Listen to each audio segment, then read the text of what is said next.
A reporter for a Hindi language news channel confronts students at a press conference protesting against a proposed fee hike in a top New Delhi university.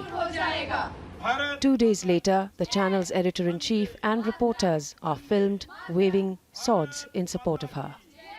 When she says Critics say that's just one example of how some news channels in India have been critical of protesters and hesitant to challenge the government during recent protests in India.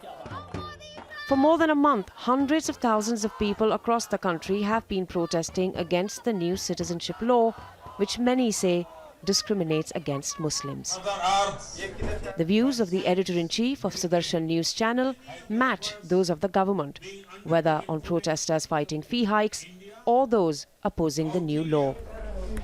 But he insists he is an independent journalist who supports the new law or CAA.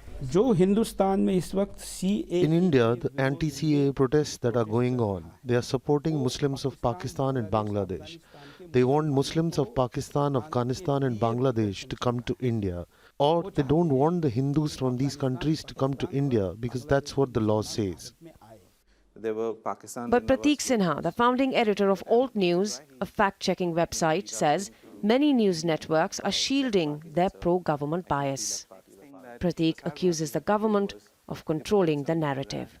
Whether it is controlling what advertisements they get by controlling the advertisers, or there's also a pro-government camp in the journalism in terms of media organizations. That is also how they control the narrative as far as what information goes out. News Laundry, a website that publishes news and media critique, says coverage of the protest has by far been in favor of the government. There are several who are muted and will not hit the government like one expects news to. And those who would really go at the government, I would say they are probably none would have that confidence right now, not even one. During the protest, journalists have been physically hit, heckled and trolled.